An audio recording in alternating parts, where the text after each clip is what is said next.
And, of course, the Dodgers wait till Sunday when the whole nation is watching to go down 5-0. It ain't over yet. Still early. Oh, 5-1. 5-1. Huh? Late inning rally. That's always exciting. And that was Freeland. So that means that the money man should be coming up because I think Freeland's batting last.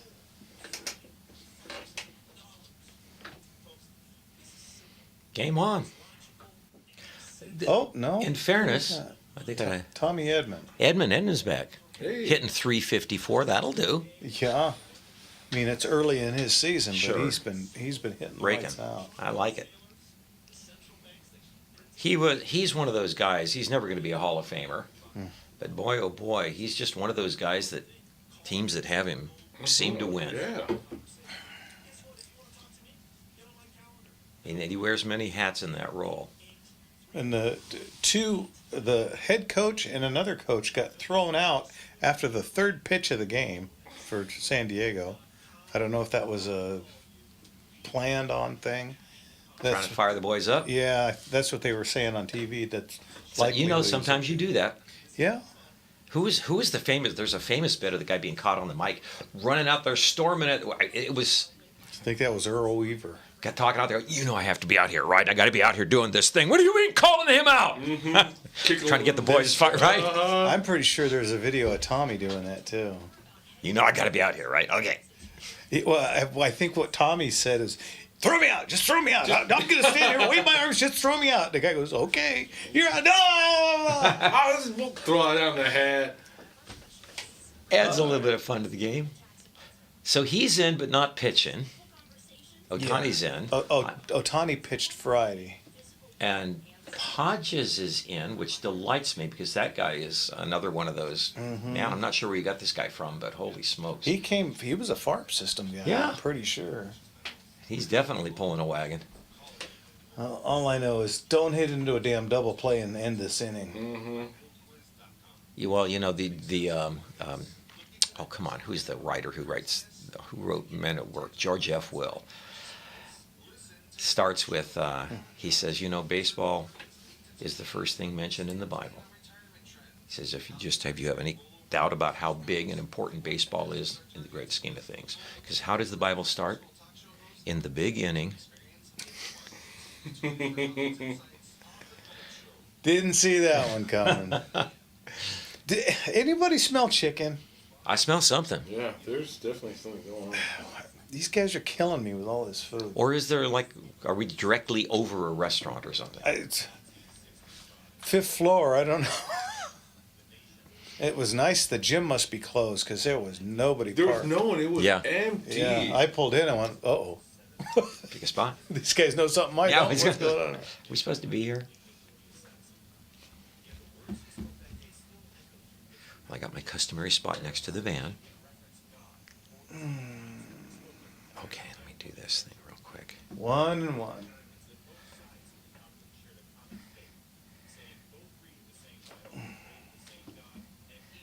He gets a big fly. It's 5-4.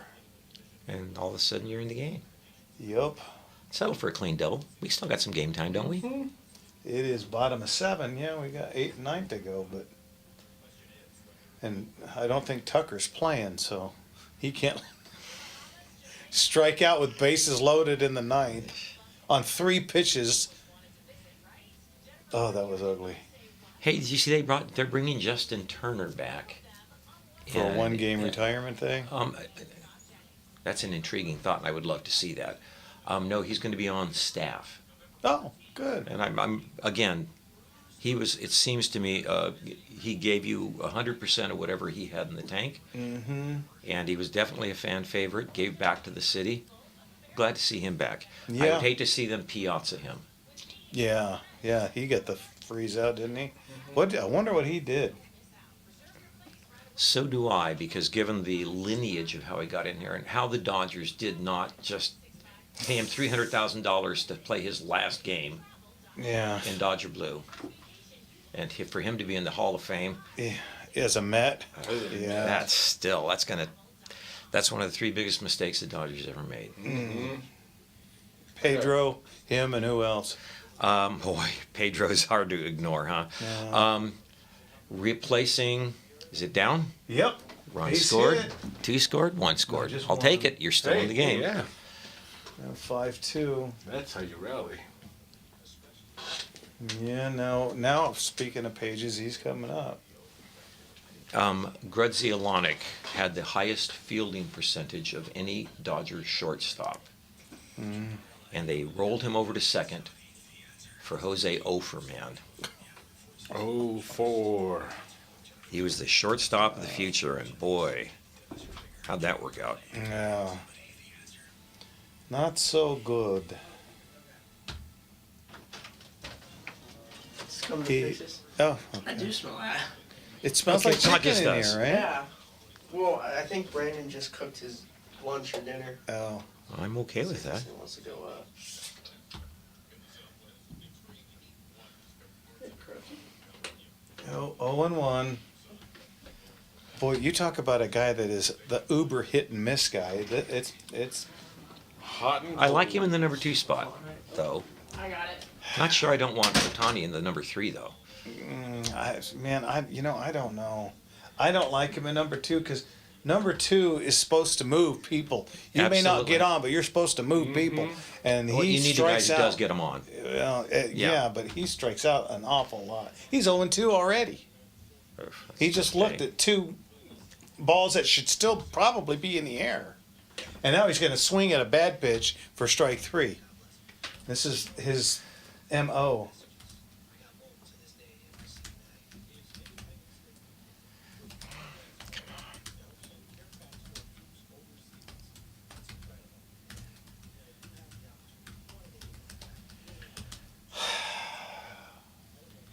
He swung at ball 1. Oof. Rally down. Yep. Well, as you correctly indicated, Yeah, unfortunately.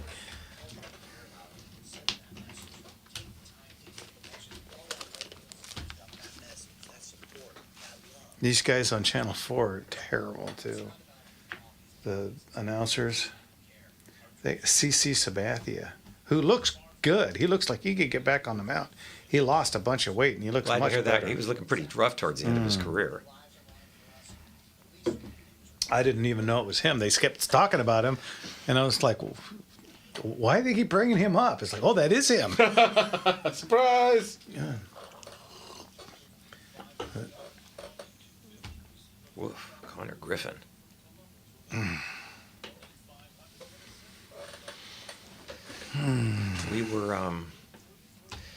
We were in a neighborhood yesterday for 4th of July evening. Some Ginger's family. And, sometimes you get like a Christmas war between the neighbors to decide who's going to decorate their house best. Everybody say hi to Jeff real quick. Hey, Hey, dude. Jeffrey, you the man. Hey, Jeffrey. You the man, Jeffrey. Okay. It was on between a couple of the houses in the neighborhood for who had the best fireworks. Oh, And I mean to tell you, I don't think they had fireworks that good at Dodger Stadium. oh man. I mean, these guys had dumped a ton. They were skyrocketing. And a helicopter would come over Oh, jeez. because you could see it. You, for God's sake, you could see it in Palm Springs. Yeah. Helicopter would come over, get real quiet. Helicopter would leave. Bang! It was a pretty good fireworks show.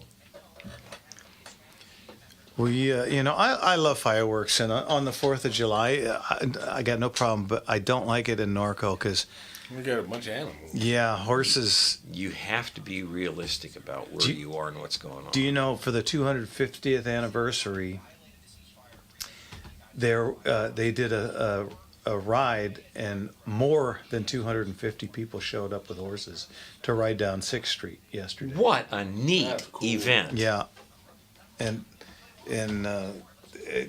we were at the shoot, so we didn't get to see it, but Oh, what time was it? I think it went from like 10 to noon or something, and we were Yeah. preoccupied. So Well, you know what? Not a bad thing. Glad to see that it was there. yeah, I saw a whole ton of video of it. So. Well, you'll definitely see your videos, I'm sure, on the shooting channel.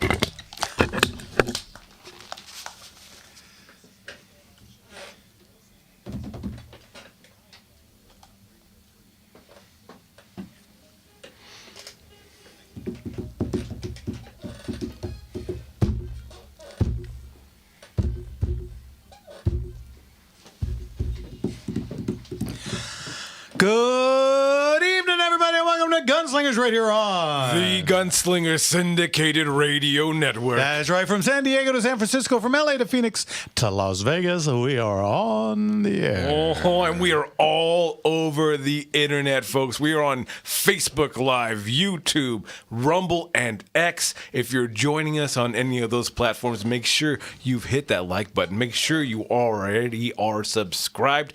And don't forget to share. Everyone loves it when you share. Help us grow, and thanks for being a part of it. Yeah, it seems our group is just too cool to share. Do you know what? Just keeping it to ourselves, Keeping baby. it greedy. It's our little Everyone- secret. I see an awful lot of people on there, but I don't see very many shares. Yeah, come on, guys. you ain't getting on my fishing hole. It helps us all out, and we can grow this family. And we have everyone I can see in the comments already. Let us know that you're here and you're enjoying the show, and let's get it started. All right, so what's new with you guys? First of all, happy 250th anniversary, United States of America, the most successful nation in the history of the world, most prosperous nation in the history of the world. Honored to be a part of that. Amen. Yeah. Well, and in the next segment with Rick from the CRPA, he's got, I'm sure, a few things to talk about. Yeah. Because this has been a pretty interesting week to Boy, oh boy. to court watch. Because well, I'll let him get into that because we don't do politics here. No, sir. It's fun with guns and no My God. politics. Yeah. Speaking of fun with guns, did we have fun with guns this weekend, anyone? We did. love you Yeah. guys. This time it was me and Mark and not me and Jimmy. Yeah, no, busy weekend for us all, I guess. So if anybody knows how to Photoshop, we're going to get a picture of all three of them. Yeah. We'll combine these last couple weekends together. Well, huh? yeah, I gave Jimmy a break on this because Mark and I are now empty nesters. Yeah. Right, it's so So, much easier for us. Yeah, and so I know you get the boys. He's so. a busy one, especially on a holiday weekend like this. But we know I'm so glad that you guys were able to get out there, and a great turnout as I hear. There's a There picture you go. from Hey. yesterday. Look at those cool guys. Yeah. There's a couple of cool guns, I I'm not going to lie. gotta get back on my diet. Poof. I have noticed. I was thinking the same thing there. That I need to go back on my diet. Thank you. Thank you. I resemble that remark. Or let out a couple inches on my vest there. Well, I cannot wait. So at the end of this month, I was talking to our friend, photo shooter, Roger. Yes. And he showed me his Doc Noper rig, and I ordered one. Very nice. Very good. Huh? So, yeah, I was really impressed with his holsters. So at the end of the month, I should have a new rig, and I can't wait. Good on you because Doc Noper is a terrific shooter. And he knows his way around. His way around kit. Super Good, man. cool. So, yeah, I can't wait for that. But, yeah, Mark and I went to the West End Gun Club, had a shoot yesterday. I don't know. Are they still the West End Outlaws? I believe they are. Okay. They are. And, for some time, they've been getting 10, 12, 15, 16 shooters. And yesterday, they had 32 about 30 or shooters 33. there, yeah. Nice. So, yeah. Good darn crowd. But we only get one bay. But because the numbers have not been especially robust, there was another competition taking place on either side of us. Yep. But more shooters would mean more bays. And what the thing is, see, you want 13 to 18 people on a posse. Yeah.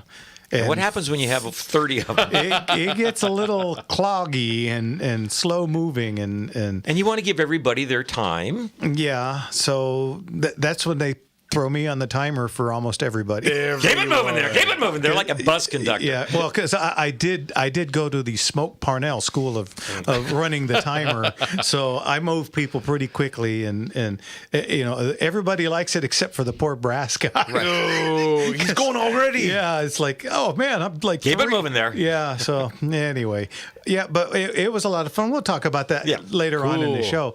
But we did have fun with guns, which is, again, where this show started. Yeah. We did, and at the shop, we're getting ready because in August, I haven't picked the date yet, but I think it's going to be the last Saturday in August. We're going to do a free appraisal day. Yeah. So What a great idea. Yeah, we're going to start plugging that here pretty quick. Free appraisal. You got a gun, you've always wondered what it was worth. Bring it on down, no charge. Bring, 1 or 50, I don't care. I'm going to throw one out at you right now. I have Pancho Villa's pistol. And you have proof of this. I do. Oh, well, I'd like to see that. Okay. Yeah. Okay, bring I it think on. we all would like to Yeah, see that. bring it on down. I'd like to sell it if he's got the good proof. So, and then now let's see. We got September 19th is the next auction. Whoa. It's full up, so we're now booking stuff for December.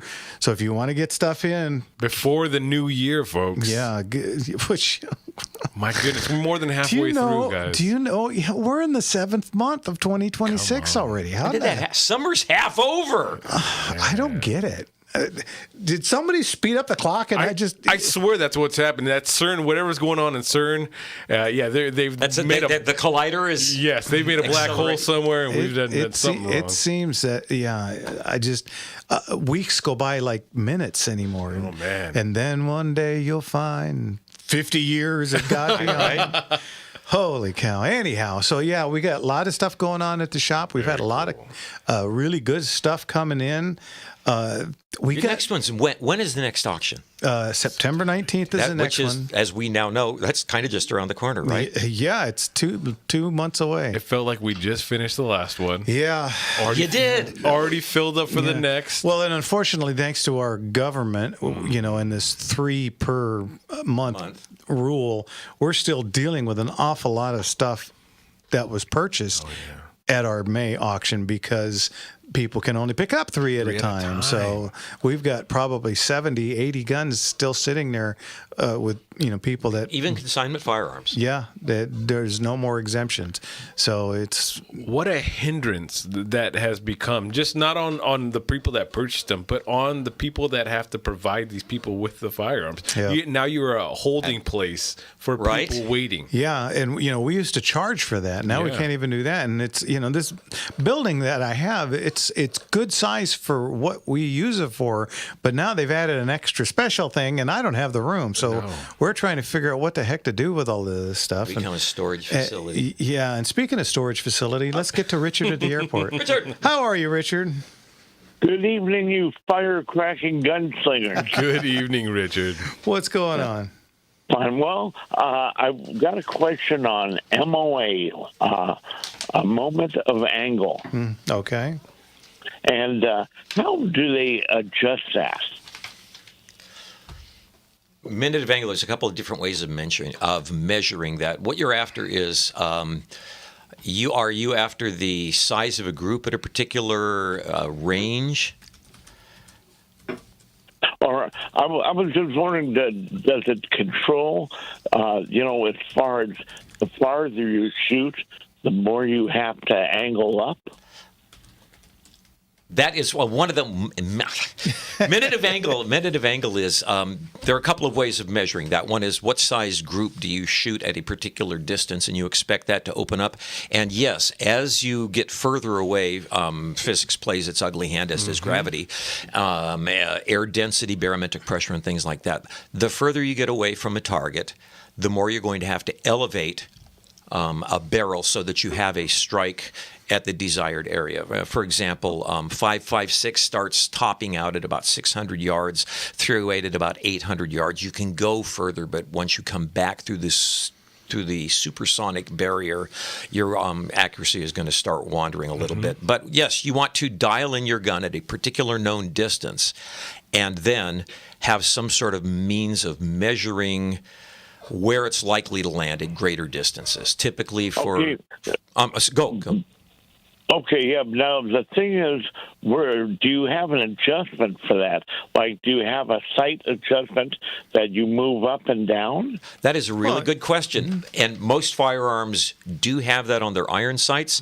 And if you have a scope, typically you'll have what we call stadia lines, which is where you'll have the crosshairs in the middle that everyone is familiar with. And then you'll have stadia lines, which will indicate the elevation hopefully at a prescribed distance beyond that. So yes, the further away you are, the higher you're going to hold. Okay. Now, another thing, you mentioned atmospherics, like the density of the air. How do you figure that into it? In the old days, by wetting a finger with your mouth and holding it up and measuring both wind drift and the amount of barometric pressure in the air, now you have devices that actually do that for you. And honestly, to be an effective long-range shooter at this point in time, you've got the Kestrel, you've got the wind speed measurer, you've got the barometric pressure. There's an amazing amount of science. That is willing to help you. And the old idea of Daniel Boone and Kentucky windage, it still has some value. But now that you have people that are shooting at 1,000, 1,500, 2,000, 2,500 yards. You even have to start measuring things like when you touch the trigger, the bullet starts flying. Now it can spend so long in the air that the earth has actually moved. Curvature. Not just the curvature, but the spin of the earth will have moved. Rotation. So the target will have rotated away from you. Anyway, they have electronic devices to help you with all that. Okay, very good. Richard, we got 1 minute. What's your joke? Okay, well, we just celebrated our 250th 4th of July. What do you call a patriotic dog with short, curly hair? That's remarkably specific. Wow, I don't know. Help me out. A Yankee Poodle. Boo! Richard, that was no dandy. No. We got to go. Richard, we'll talk to you next God week. bless you, Richard. Thanks. Have a great week. See ya. Bye-bye. Thanks, Richard. That was so dandy. No, that was no dandy at all. No, not. All right, guys. When we get back, we got Richard. We got Rick from the CRPA, and my head's buzzing. Thank you. We'll be back in a minute. You're listening to Gunslingers right here on The Gunslinger Syndicated Radio Network. And yeah.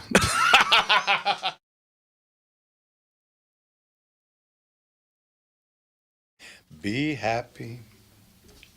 This was when I had my old radio show. This was the second song I played. Is it? Yeah. My first one was Electric Avenue for some reason. Be happy. You know, Mono's dad, Phil, was a Marine sniper and a multi-award-winning long-range shooter, and he tried to explain all that shit to me. I just too thick. I think I could not. Oh, did he do the part where you have to aim under at a close distance? You know, and triangulation and all, and it's like, you know what? There's a reason I don't play lead guitar because I don't want to learn scales. I can just play chords. I'm not that type of Asian. I'm the jungle type, not the math type. It is incredibly complex, and again, one of the reasons that they have all the electronic aids is because I think it's more than, certainly my mind can comprehend. Yeah, that was. I live by Kentucky windage. Ba, baby rock, oh baby rock, oh baby rock, oh baby. I still say this is the first punk song ever. Oh, you can hear it in the tempo and all that. And I'm talking real, back to the beginnings punk rock stuff. Yeah. That's right there, guys. All right, welcome back to Gunslingers right here on The Gunslinger Syndicated Radio Network. And let's get to, you know what? Really quick, while we get to Rick, what's the number, Jimmy? You guys, it's 866-870-5752. One last time before we get to Rick. 866-870-5752. How are you, Rick? I'm doing great. How are you guys doing? Well, doing pretty good and looking forward to hearing this. Glad to hear that, Rick. Just go. Yeah. Okay, so number one, really happy because the rest of July I don't have to go to Sacramento because the kids are at home on recess. Yay. Enjoy your break. Well deserved. Yeah. But going into the break, we've got great news. So at the Supreme Court, we had decisions, huge wins, two of them, both in the Hermione case and the Wolford case. Both of those cases have set some stuff up that I'll talk about in a minute. We also got cert granted in the Viamontes grant case. So what does all that mean? Because it's just a bunch of legal jargon. Oh, here's what it means. Number one, it means that we're further defining the Bruin decision, making it harder and harder for states like California to play games with the Second Amendment. Number two, we now have, for example, in the Vermontes and Grant case, I want to make sure I don't say this incorrectly, that would help us with our AR-15 and mag ban wins. And what this will do is if we get the favorable ruling in this combined case, what that will do is send Duncan back down with the this is now law. So we could be seeing quite a bit happening here in the next 6 to 9 months as these decisions roll down the hill. Also, when we're looking at what we got with the vampire rule, which for people who don't know, vampire rule, and I've always likened to, it was like what Nazi Germany did. They said, hey, if you're going to serve Jews, you have to put a sign up in the thing, which allowed the government to target your business. That's basically what they were doing. They said, hey, if you want to allow people to carry a CCW, you have to put a sign in your business that says so, that you're going against the state of California. An example here. Otherwise, it was you couldn't carry anywhere. Well, Hawaii tried to do the same thing, and that was quashed. And so the sensitive place ruling in Wolford v. Lopez was ruled unconstitutional. And so that does a lot of good for us because that's a Ninth Circuit case. And so as a result, the SB2, much of it has been wiped off the map, and we're now going into other lawsuits to finish cleaning that up.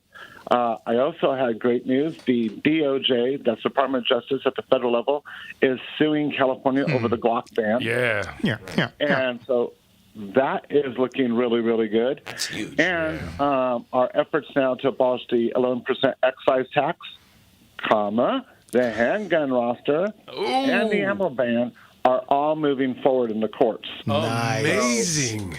Yeah. But it doesn't end just there.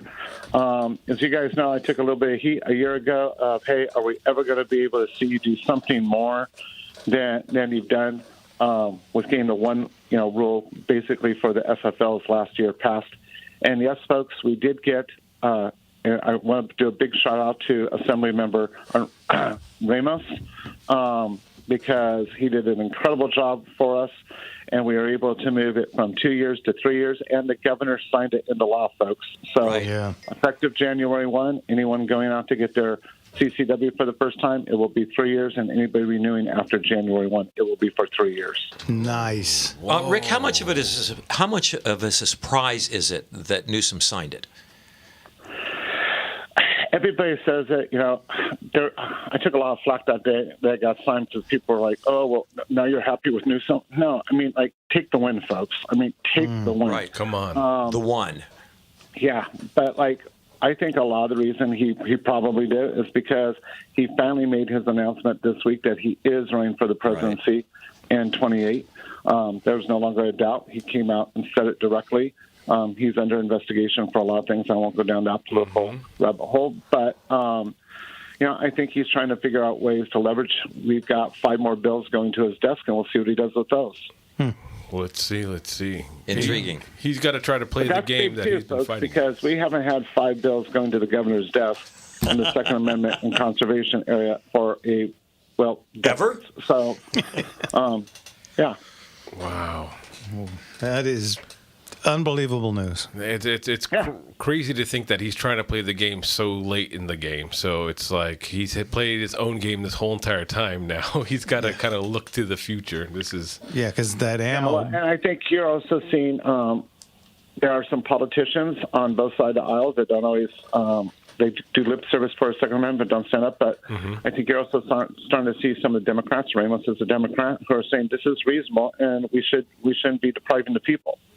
And that man listened to the arguments that we gave over a 2-year period about people that were less fortunate that, couldn't afford it and that were being kept out of being able to exercise their Second Amendment right to protect themselves and their family. And he said that that's not right. And he stood up. And a lot of people said no Democrat would ever stand up. He did. And several Democrats stood up with him and voted with him. Wow. So this didn't happen because of one party. This happened because this is really, truly bipartisan effort. Amazing, and you truly never see that. And for something as big as the 2A and all that, to see them cross kind of lines and people working together, that's amazing. That is a sea change, isn't it? No, that's amazing. Yeah, and I think a lot of it too is people in our community are finally starting to wake up. They're getting off the couch. They're engaging their government, and they're realizing that the Second Amendment belongs to all of us. And so we're starting to build a stronger community that is actually letting their voice be heard. Absolutely.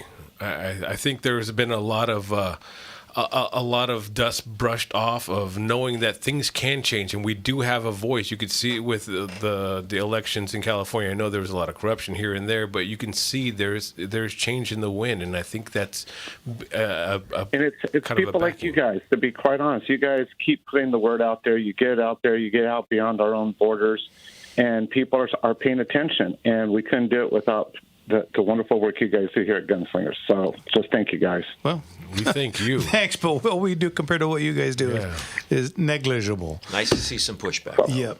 But anyway, I'm just dumbfounded. Absolutely. No, right? This is 2 weeks in a row of almost all good news. Yeah. Okay, so we do have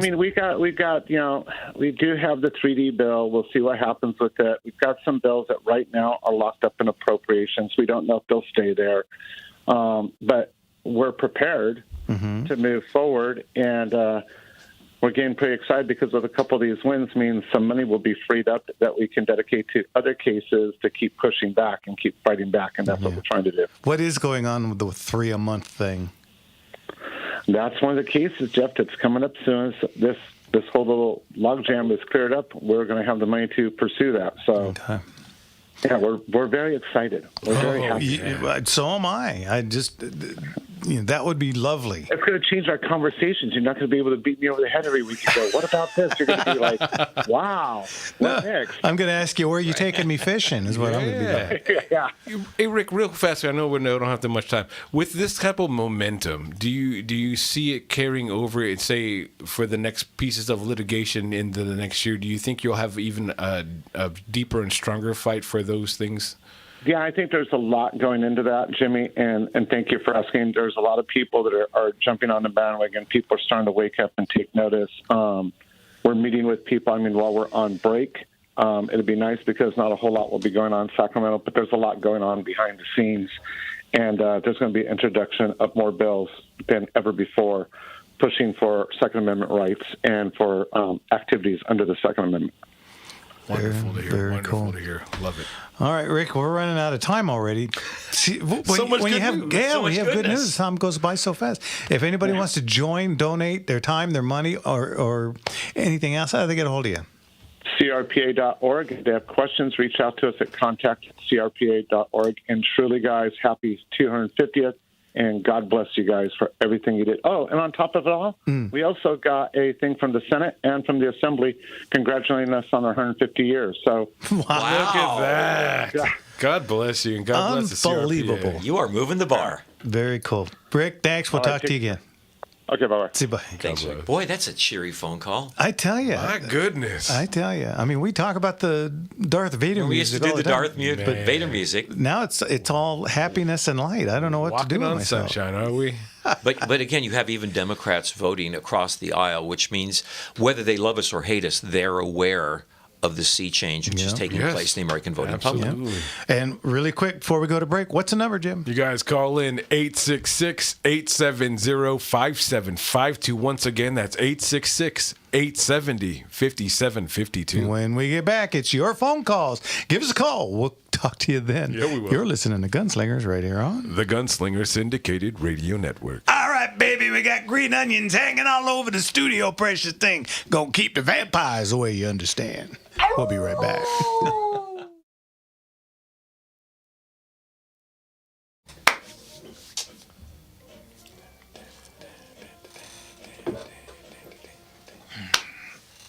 Just want to shout some of you guys on. Doug over there, Eric, Weedy, great to see you.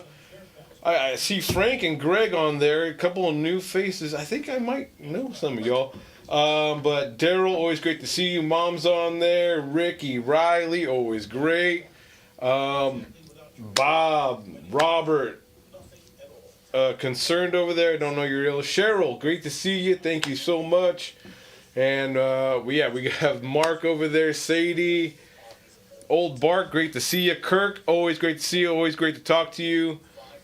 Glenn on there. Love you guys. Just want to say thank you guys for all joining us, and thank you for commenting. Great to have you on. I love you guys. Give us a call. Yeah.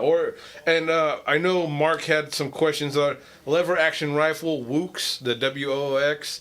Are you familiar with the Vanish holster and the Vetter holster, craft holsters? And do we have a blooper reel yet? He said I could. I got one just to me. Are you kidding? If you guys would have listened to our last run of spots we were doing, that would have been great grouper reel. When I used to do them alone, Big Wave Dave made one for me. It's about 6 minutes long, and it's not for the faint of heart. Or the weak of ear. Yeah. It's definitely heavy R-rated. No, but thank you guys all. Jake Reno on there. I forgot to mention Jake. you. Great to see you from Seattle. But no, love you guys. Well, outside of Seattle. Outside Seattle. It's outside. That's the good part of town. Yeah. Well, Washington, like California, it's got lots of red parts, just not the Right. big city. No. The metro is awfully blue. I lived in Seattle for That's right. 2,000 years. From 76 to 78. Doom, doom, doom, doom, doom, doom, doom, doom, doom.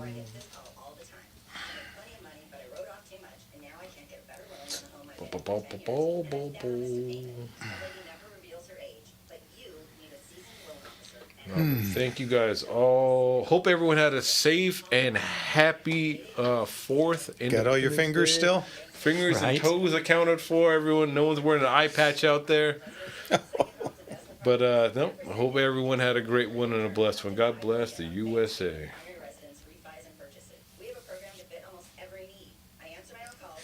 Me and my friend Dave Dwyer, we were having a firecracker fight. Firecracker fight. Ought to be young. Pump hanging out of your mouth, light, man. throw, and you had to stand there. You couldn't move. And he got one right in my top pocket. Oh, Winner.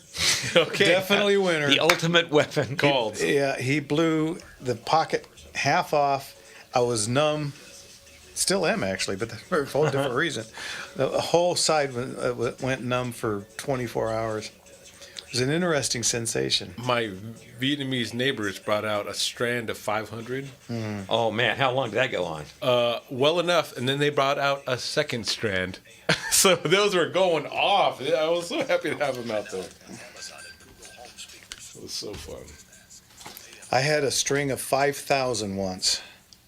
It was 5,000. Still going on somewhere in South Norco? It was, I mean, after like 2 minutes, I'm just like, oh my God, I got to put this out.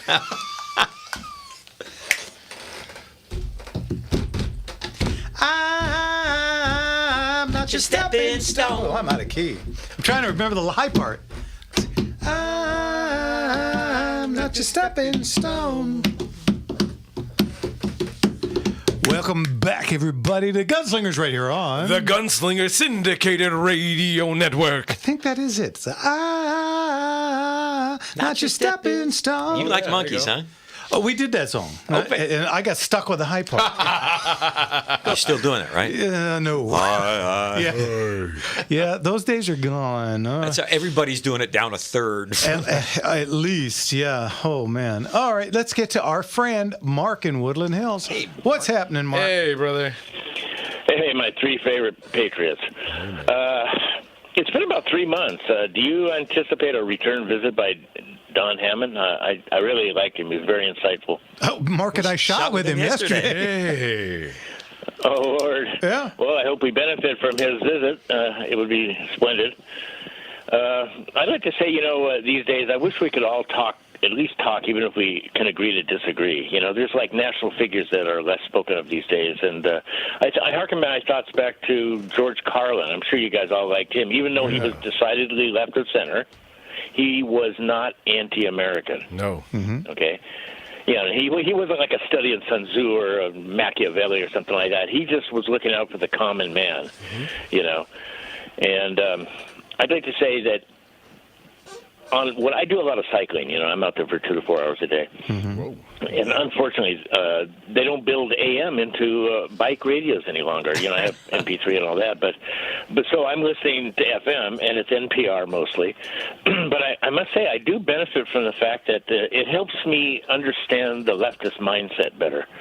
And thank God this administration pulled the funding from National Public Radio, and you know, I grew up on the educational TV, but these guys are just, you know, they're fellow travelers at best. Yeah, I think you guys probably agree. And unfortunately, SCOTUS just stomped on birthright citizenship. Yeah, that was all we have. Oh, it's just that might crushing. possibly be the worst decision the SCOTUS has ever made in the history of the Supreme Court. Yeah, it's revisionist. Because if you look at the original speeches, where you get, you know, the intent of the authors, clearly Senator Howard said, this is not, of course, including persons born in the United States who are foreigners, aliens who belong to families of ambassadors or foreign ministers accredited to the government of the United States, but will include every other class of person.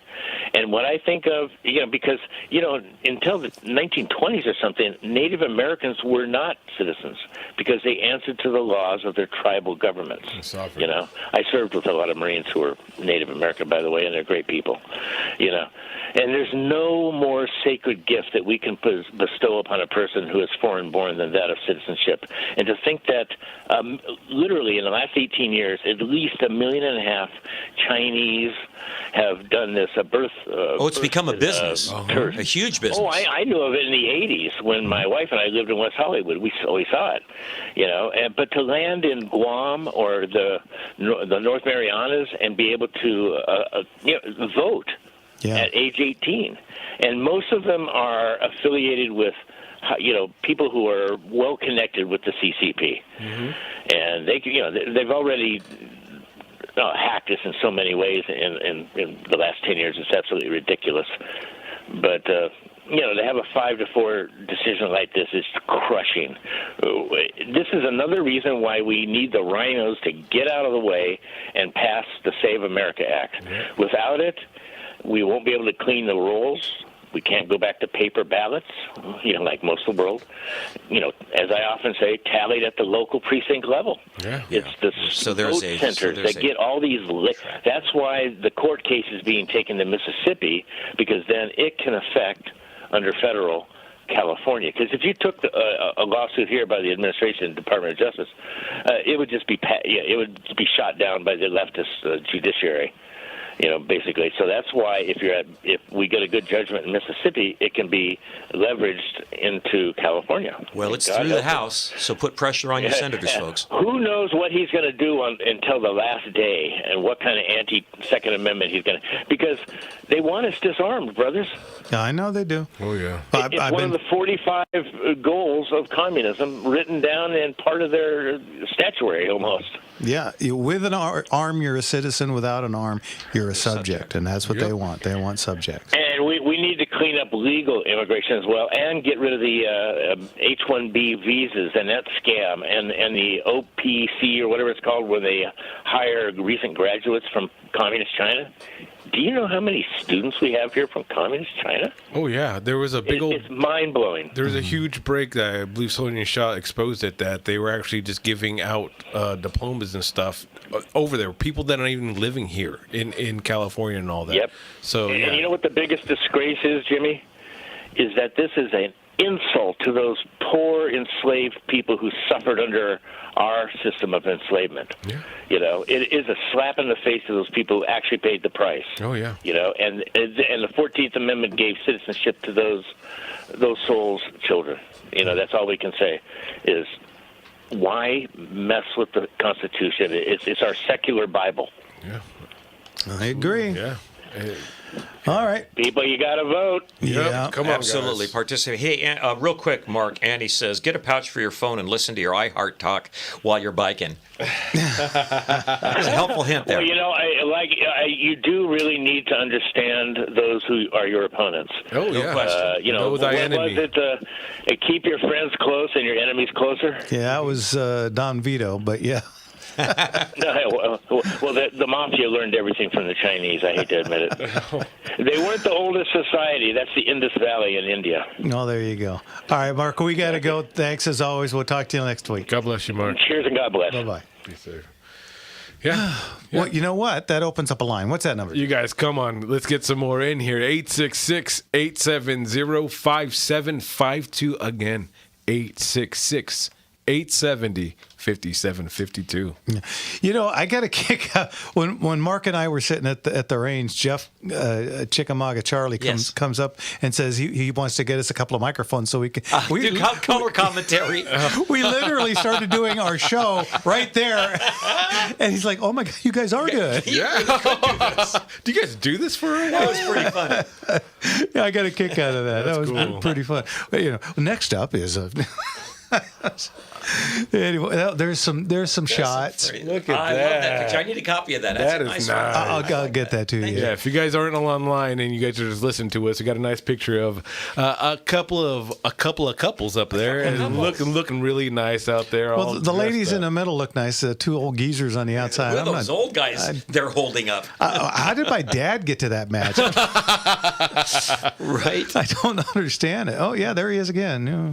Look at that. So you guys make sure if you jump online and watch the show, because it's much more than just listening to us. You get to see everything we put on screen on YouTube, some fun stuff up Facebook, Rumble, and X. Make sure that if you see these pictures, go ahead and comment on them because they're a lot of fun. And yeah, I'm getting rid of that rig, by the way. So I cannot wait for this. You're really excited. Yeah, I am excited. It's just something different. And like I said, Roger let me try his on, and holstering and unholstering was so much faster than because mine are just right up against the body, and then you get shotgun shells sitting right above them, so you got to kind of manipulate. around. Yeah, you kind of make an S curve type of deal with them, and it gets a little difficult. And often when I go to pull my cross draw, I will knock a couple shot shells clang out. them? Yep, and can't then do that. There's nothing worse than having one here and the next one 6 inches over. Seen it and done it. Yeah,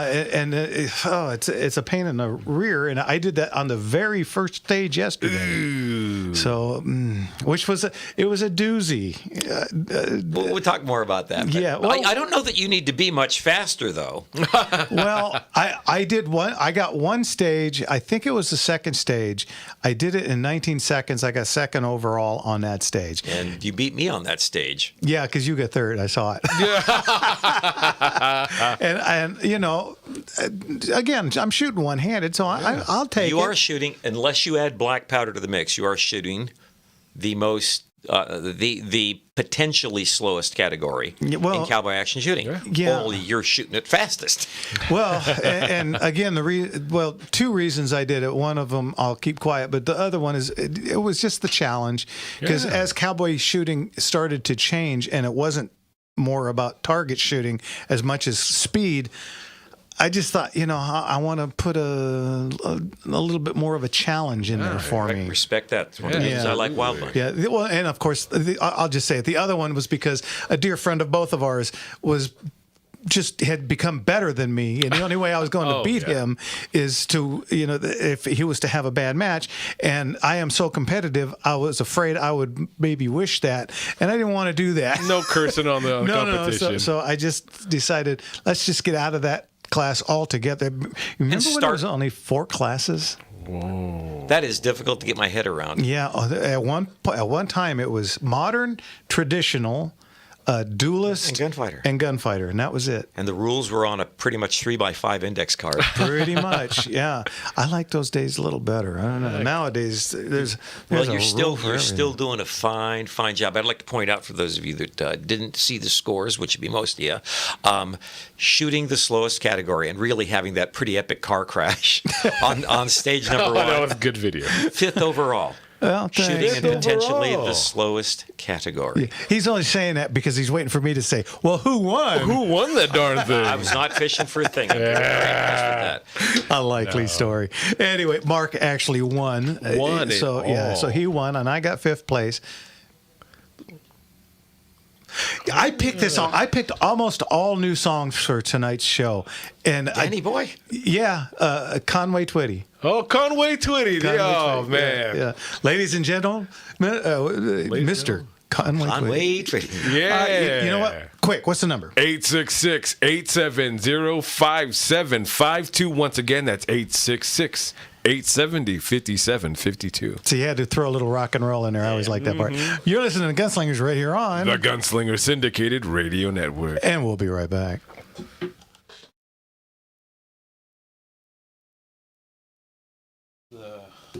Ladies and gentlemen, Conway Twitty. Mr. Conway Twitty. I forgot the frickin' halls. Oh.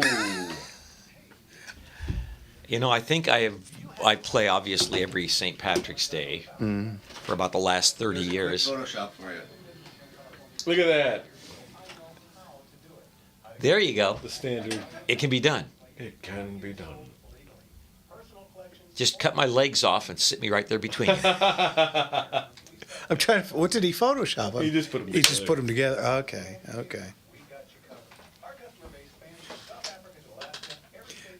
What do they call Troubadour? Something Troubadour. Conway Twitty. Like his genre of look and all that was. I can't remember what it was. I was just from Family Guy. Ladies and gentlemen, Mr. That's Conway Twitty. absolutely good reference. .com.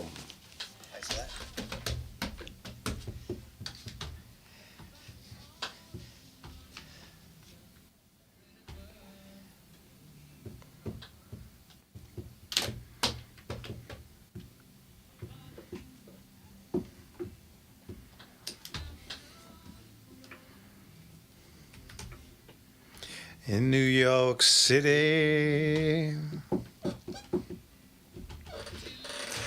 Welcome back, everybody, to Gunslingers right here on. The Gunslinger Syndicated Radio Network. And you know, Elton had some great songs that didn't make number one.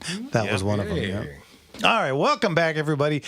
You know what? We got some lines open. Jimmy, what's that number? Guys, give us a call, 866-870-5752. Again, that's 866-870-5752. I mean, you want your first gun, you want to go out and give it a try, give us a call about that. You want to know what you should wear when you go into a gun shop? Anything but camo. Got questions about auctions. Auction questions. You want to talk about triangulations? Forget about it. Calibers, rifle, pistol, And- shotgun, gauges, brands. 9mm versus 45. Oh, my, have we done that once or twice? No, what, I don't believe that's been explored at all. 1 or 2,000 times, I think. And, you know, like the legend says, we love it when the ladies call. Oh, there you go. There you go. So give us a call. In the meantime, let's get to Ken in Orange County. Hang on. Oh, how are you, Ken? Evening, Ken. Real good, guys. Good show. Thought I had the wrong show with all that good news coming out of Right.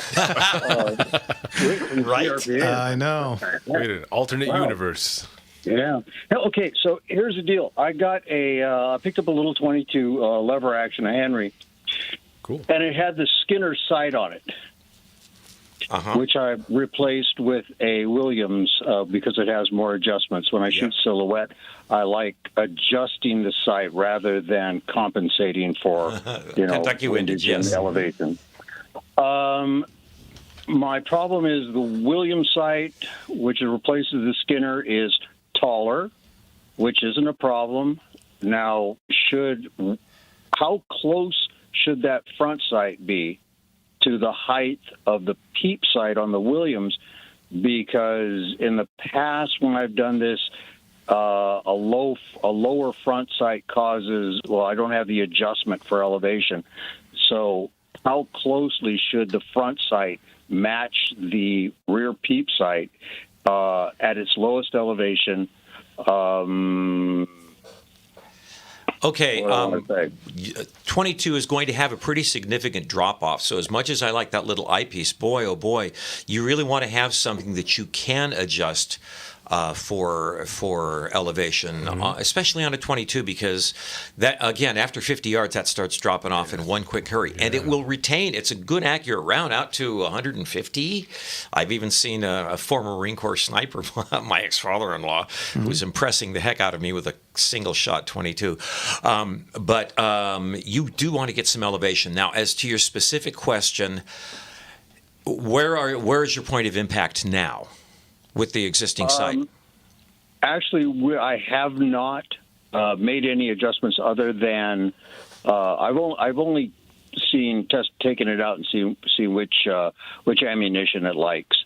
So I haven't replaced it yet. I was shooting through the Skinner sight, and it was really, really good without any adjustment. Factory setting. That's the factory setting, sure. Right, at out to 60 meters. Okay, that's real good range and real good shooting for a 22, right? So you just want to make sure, theoretically, the eyepiece for your Williams sight should be the same place that the existing factory sight was. And if not, if you don't have elevation adjustment, you're going to have to start replacing front sight beads. And that's a fairly easy job because they are, I believe, on the Henry. God, I got a couple of Henrys. I believe that they are dovetailed in place. Correct. And then you should. Then you'll know. You go up. If you're hitting low, you get a taller sight, and if you're hitting high, you get a lower sight. Well, my question is, if the peep sight on the Williams is .63, and the existing bead on the front is .4, I think it was .47. Now you're going to have to do some maths. How long is your barrel? And a couple of other things. And you can figure that out mathematically, and you'll come up with a pretty good answer. Simple solution, get a couple of different height front sights and a good brass tap hammer and go to the range. Right. Yeah. Okay, honestly. Yeah, that really is the easiest and probably most. And have some fun. Yeah, yeah. Just go shoot. I figured I'd go tall. I'd rather lollipop the target than cover it with the bead. A lot of people like that, the pumpkin on a post. All right, guys. Okay, Thank you so much. Hey, Good luck. Let us know how this works out for you. Absolutely. I'll give you a call. Let you know. Thank Henry's you, a good ride. Take care now. Bye-bye. All right. God bless Thanks a bunch. Great question. There is a mathematical formula, which honestly I don't remember off the top of my head, but certainly could find that. Or again, I would just find out what works for you, because once you find out where you want it to shoot and what distance you want it to shoot, There's a reason that lever action rifles typically have some sort of that ladder elevator, though, because it will help. Yeah, and I am a firm believer in Kentucky windage. 3 shots, see where they go, adjust Right? from there. Yeah, Absolute gospel right there. Yeah, and unless your 3 shots are all over Dodge, Well, the good then news you is, got other problems. But and with the lever action rifle, that will function. It will function with just about any kind of ammunition. So then you're going, am I going with a 36 grain hollow point or a 40 grain solid? And am I going 1,400 feet per second or 1,200? Oh, you're Lord. jacketed versus There's so many lead. variables, Yeah. and that's why those rifles come with adjustable sights. Yeah, absolutely. All right. You know what, Jimmy? That opens up a line. You guys, come on, call in before our second hour comes along. 866-870-5752. Once again, 866-870-5752. I actually got a question over there online from NBase, Mark over there. You guys have any history or any knowledge about the Vanish holsters or the... What was the other one? The Vetter. I've seen a lot of advertisements for the Vanish holsters, and it always catches my eye and all that, just the way they sit and vanish for a reason, because they're not supposed to be seen too much. You got a spider on it? I don't know what it is. Like something keeps snagging me off of the shirt.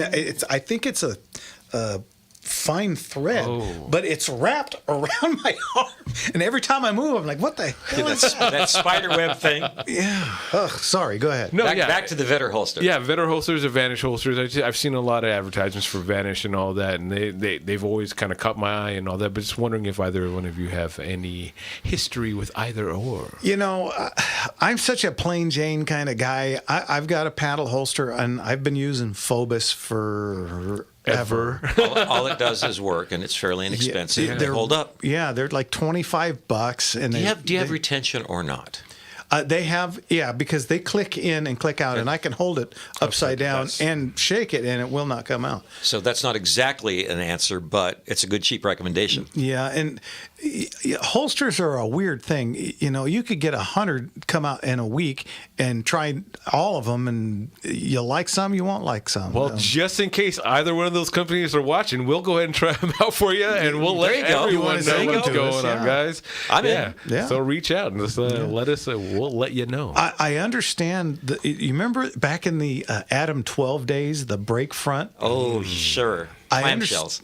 I understand they're making a comeback. Whoa. And people are making those again. Is it because of the retention or the beauty of them? Yeah, I don't think it's the beauty. Some of the ugliest holsters, you know, when you see, you know, Reed and Malloy running down the street with this big flappy Flopping around on them. Oh man, and their model, you know, 14s or 19s, whatever they were shooting. Yeah, it's an interesting look. That holster is not coming out, or that gun is not coming out of that holster, unless you want it to come out. Yeah, and then when it comes out, it explodes. the whole thing starts. Yeah, it's an ugly thing. I don't know why they went away with them, except I think it was a legal thing, if I recall. Did you remember anything on that? Why they went away from it seems somebody made a beef that they were, you know, too sufficient or too efficient. You work too well. Yeah, right. You know, and they weren't giving the bad guys enough chance or chance. something. Yeah, I You're want working too good. I want a fair fight. I do not. Oh man. Anyway. Well, what else you got? Okay, I got this. We only got like a minute and a half till the top. Okay, of the well, I hour cannot break. recommend this highly enough. Two things. Number one, I believe it was Mark was mentioning pushing back against, and Rick always mentions it, pushing back against the orthodoxy, which is the way school kids are being taught, the oftentimes insidious stuff that is being broadcast on media, television, movies, social media. This show is a manifestation of pushing back against that, so that the only voice you hear is not just people saying guns bad, gun bad. Well, Angel Studios is doing the same thing, and I need to say this. We had opening day tickets, first showing for a movie called Young Washington. You were mentioning that last week. It is so freaking good. It is not just a good movie. I thought it was a really terrific movie, and without taking a stance other than the fact that having values and having grit and having determination are worthwhile things. And then there's the part where it is well acted. There's a whole bunch of A-list actors in it. And there are some action scenes in it that are as good as anything you will ever see. And some of them were because it's tough to make it exciting when guys are shooting 3 rounds a minute with a muzzle-loading weapon. Those are the good ones. And those are the Apex guys. They demonstrate how that works and what you do when that doesn't work. And they got a whole bunch of really, really good history. It's a little Bravehearty in that a bunch of stuff happens that did not all happen in the same time window, but they still got all the stories in. Terrific movie. Can't recommend it highly enough. Very cool. How about that? So go out and see that movie. Well, Seriously. I think last time I went to the movies was Forrest Gump, but I will see what You know I what? can do. It's worth going for. And see it on a big screen. It's exciting. That's cool. In the meantime, give us a call, Jimmy. 866-870-5752. Again, that's 866-870-5752. And when we get back, Ace from Pear Blossom will get right to you because it will be our second packed hour, and that's our phone calls time, guys. Give us a call. You're listening to Gunslingers right here on The Gunslinger Syndicated Radio Network. And we'll be back right after this. Come on.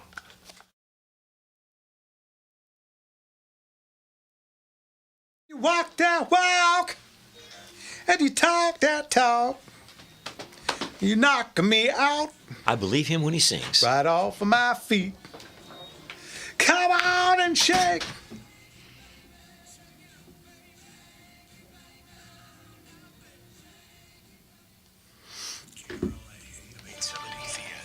How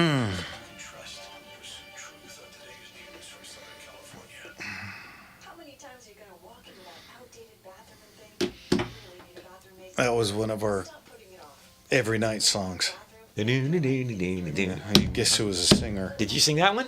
I can hear you. You got the grit for that. Yeah. You cannot pansy that song. Oh, man. no. Not the. Gots to sell it. Yeah.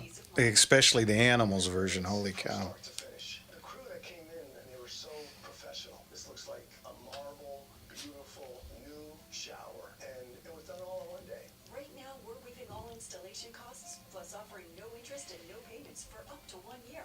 Call now to schedule a free design consultation. Call 800-384-3371. That's 800-384-3371. 800-384-3371. With purchase and installation, financing through Preferred Lender, subject to credit approval, no interest, no payments, and fully full within 12 months. Check the purchase date not paid for. I don't know why we're not. I get the callers and where they're calling from, and no explanation of what they're calling about. The last caller, I think he was on the phone. Did you Yes.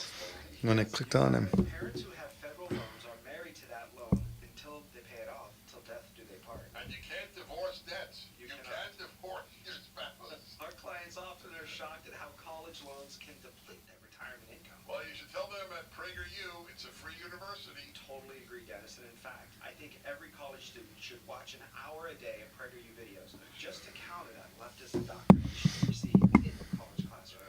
Right. Come on and shake. Facets of finance and how it affects our retirement. Folks, I urge you to let Arif Halaby, CEO of EFS Financial Insurance Services, help you. 888-99-RETIRE, 888-99-RETIRE. Portions of the following are pre-recorded. 41 special. We had a question online about 41 special. Oh yeah, reload, right? I don't think It's the 44 special to the 41 Magnum. Well, yeah, no, I get the concept. I don't know that I've heard of that. When round. is the last time you saw brass? I don't think I've ever seen it for 41 special. Yeah, because that's always kind of been the knock on the 41 mag was that they didn't make a 41 Right. special. Well, apparently somebody's making Oh. brass for it now. And Hell for of a good load- idea. I presume there is a Hodgdon's or something recipe out there for it somewhere, but if not, 44 special, knock off a grain or two, a flake or two. 41 special, wow. We got 41 is, again, it's the 45 gap of revolvers, isn't it? kind of, sort of, yeah. 41 mag is just tough. Okay, really quick. The formula for lever sights is pretty simple. You divide 360 by 17, 3600 by 17. That's the 3600. In downrange divided by your sight radius, and then you multiply.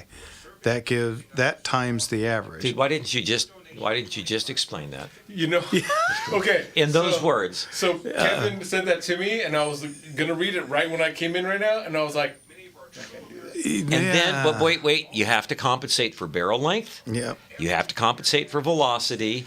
You have to compensate, and this is very important. No two people witness sights exactly the same. No, very true. The length of your neck, your eyesight, all that stuff. So I like going out there with a pretty good idea where zero is and having some different sized front sights. Yeah, I have dialed some of my stuff in, and again, I get the little thingy that goes A into little collimator, yeah. yeah, collimator deal, and you get it into the thing. That gets you into the black, and then you just work your way in. Walk it And in. Everything I've ever had with a scope on it, and I don't have very many guns with scopes on them. But every one that I have, that's the way I sighted them in, and they're all great. But then I'll hand them to you, and you can't hit the ground with the Right. brass. Yep. You know, I mean, it's just how it is. because it's fine tuning. You're fine tuning it to your person. So yeah, so take it out, try it out, work it out. Yeah, it's like, you know how many calls this week I got from people? You know, I've got this gun. What's it worth? That's I love your. I have a black car. What's it worth? Yeah, I what do love you your give me for analogy. it? Yeah. Oh, and just in case anyone needs those, how to sight your lever guns, Kevin's put the YouTube link on how to sight On YouTube. On YouTube. This is how you do. You load 3, you go out, you put it down, you shoot it. Start at a reasonable Where distance. it goes, you get fixed from there. Boom. Again, a good argument for adjustable sights. Yep. Compensation.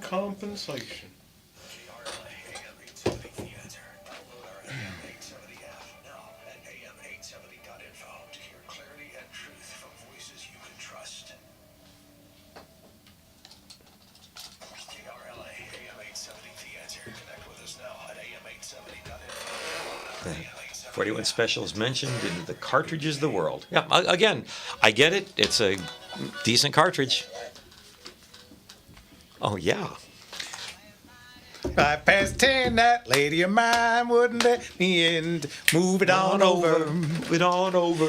Move it on over. Move it on over. Move over my dog, and big old dog coming in. Woo! On my back door, now my key don't fit no more. Move it on over. Move it on over. Move it on over. Move it on over. I can't get George Thorogood out of my head. I'm sorry. Welcome back, everybody, to Gunslingers right here on The Gunslinger Syndicated Radio Network. And I told you I was picking a whole bunch of different songs. I was actually going to do the George Thorogood version of that. And then I heard that one, and I was like, keep it classy. Yeah, why not? Hey. So we went with that. And speaking of going with, let's get out to Ace in Pear Blossom. Ace, what can we do for you, sir? Evening, Ace. Well, I called to recommend a TV show, an old black and white show that, in my opinion, from the 50s, that started this cowboy shooting, the quick draw shooting, and I think it's the ultimate gunslinger TV show. It spawned a whole bunch of them, The Rifleman, and the one with Steve McQueen and everything. It's called Have Gun Will Travel. Oh, well, sure. That's classic. Starring Richard Boone, and he's and the cool thing is now I've got all the DVDs, and you can start with the first show and the second show where he builds his pistol and reloads his own ammo, and where he got the holster, and it just he had a guy named Hal Needham did all his gunslinger trick shots and balls and stuff. It's really a good show if you like guns. I've been watching Paladin since I'm 4 or 5 years old. My pop loved that show. Yeah. And, me too. Everybody loved it. Everybody went out and bought single-action revolvers and holsters with the night on the. Do you know that he traveled around with a Marlin 1894 with the same night on the buttstock? Yeah, the little rifle he had. Yeah, that was pretty cool. Yeah, most guys went with Winchesters, but he used a Marlin. Yeah, I was watching an episode of it the other night, and he pulled it out and shot a guy coming down a staircase, and I was like, "Oh my gosh, that's a Marlin! Look at that!" And look, there's a little chest guy on the buttstock. His little Paladin. Yeah, his little knight. Yep. I always wondered what he didn't have a rifle for the first few series that came up later. Yeah, well, and interestingly enough, he also shot a single-action Army with a 7.5-inch barrel that was all blued, which they came with a case-colored receiver and blued parts. So that was also an interesting little fixture on that He gun. said he rifled the barrel too, which was, I guess, it was unique at the time. No, they've had rifling for some time, but he mentioned it in one of the first shows. An addition he put on his own pistol. Maybe he did some special rifling or something. I don't know. I don't think I've seen the first. I've seen a ton of episodes because I think there's literally right now there's 3 or 4 different channels on my DirecTV that play that show during the day. So wow, yeah, I think channel 20, channel 81, which is Grit, and then 364 also plays it. So yeah, I've been watching Paladin forever. Heck yeah. Yeah, I love that show. Paladin, Paladin, where do you roam? Great show. All right, Ace, thanks for the call. Thanks, Ace. God bless you. Take care now. I think he hung guess up that on call us. is over. You know, it's funny because my Filipino-Japanese grandfather loved all the old Western shows. So we watch Have Gun Will Travel, watch Bonanza, watch them all, and he would he knew every episode. He's like, he'd tell me, "Hey, watch this part," like it was in the back of his head, like TV was a big thing for him, but it really wasn't. He just watched those shows. Just in those particular. shows. It's truly where cowboy action That came is absolutely from. where it Yeah, came because from. when it first started, they were all guys shooting IPSC and IDPA, and they, hey, you know what? I was watching so-and-so the other night. Let's do that. And it just kind of took off. And it took a while before it got real legs. And then, early 90s, it started growing. And by the time I got in it, 97, 98, man, it was going leaps and bounds. I was noticing yesterday, I believe they've lapped me. With my SAS number, they're now into the 100. I think I saw a guy yesterday. About 133. Yeah, I think I saw a guy yesterday with 120,000 something, and I'm 16,000. So, whoa, yeah. So they've done lap me. Love it, love to hear it though, right? You want to see those numbers keep going. Yeah. Let's get to 1 million, folks. And I got a hold of SAS this week and got the missus signed back up. She got her original number. It's a 24,000 number, and she got her name back. Hey. And nobody has taken her name, so she is once again Cat with a K. Cat with a K. Yeah, and congratulations, Mom. She is enjoying the what out of shooting. Boy, howdy. Can we take a minute and talk about that? We did shoot a match. Jeff and I shot a match yesterday at the West End Gun Club, a West End Outlaws match. It was well attended. We had a great time. Hard-working crew up there. The first stage was, I believe you said it was the favorite stage you had ever shot in your entire life? No. I saw a video of you gesturing your approval with one of the fingers on your hand. Yes, I was telling that stage it was number one. Yeah, you're the best. That's what it was. Anyway, it was a fun sweep called, was a musketeer sweep. A musketeer sweep. You can look that up if you're interested. But I happened to be holding the clock. It was not an easy stage. And I happened to be working the timer when Kat came up. And because it was not an easy stage, and I wanted the best for her, and I had just that momentary bit of trepidation that she would be able to do a good job on that, I was still worried about me doing a good job on that, to be perfectly honest. And she pulled up, cool as a freaking cucumber, drills the stage, shoots it correctly. The pistol targets were especially getting pretty far away in the distance.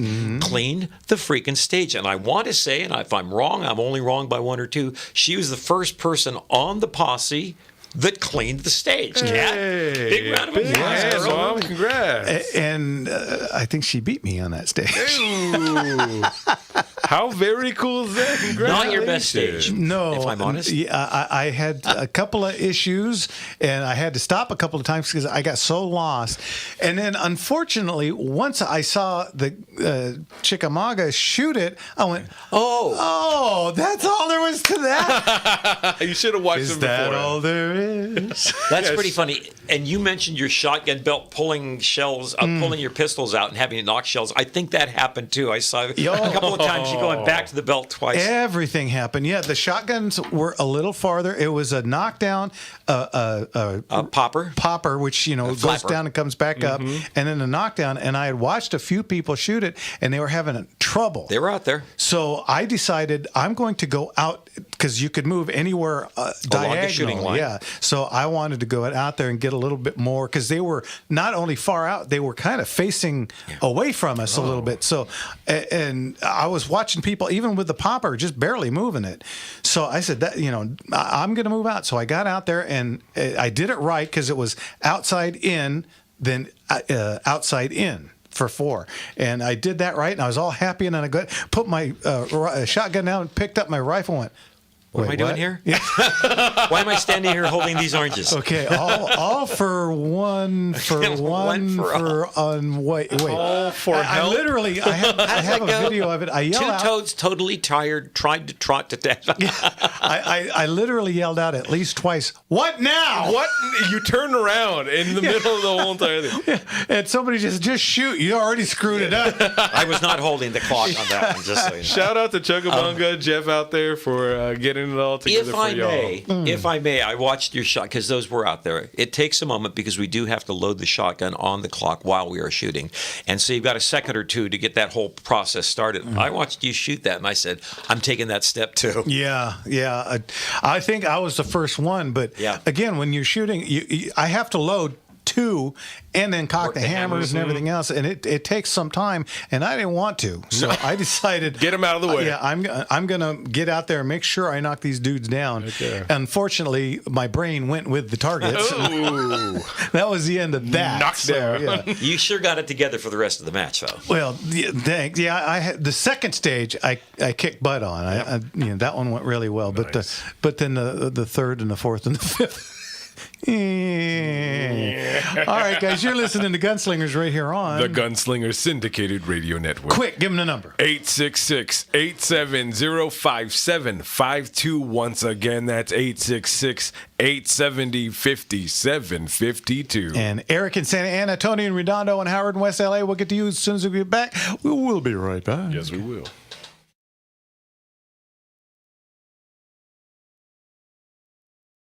Hey, Leon. Good. What's going on? Oh, feel free. Thanks. Oh, absolutely. Call us back on the studio line, and we'll get to you. I got some pretty quick phone calls coming up, and then we'll get to you. You call my cell number. Hi, everybody. I wonder how I got right on. Right?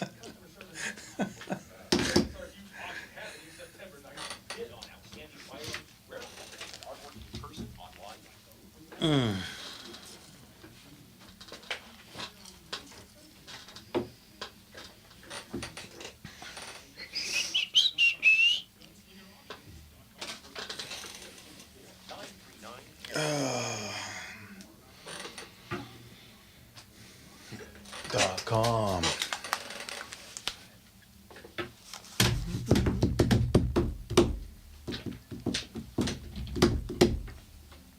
Wow. First of all, I love this song. I've been traveling lately, thinking about the world thing to come, and I believe it could be something good has begun. I've been traveling lately. Welcome back, everybody. Man. Welcome back, everybody, to Gunslingers right here on The Gunslinger Syndicated Radio Network. Now I want to play guitar. Oh, man. You should. Let's get to Eric in Santa Ana. What's going on, Eric? Hey, guys. Like your show. Thank you. I went out to Burro Canyon after a long time not being there. I used to go there in the early 90s when SAS first had their range day there. Before the range was even built.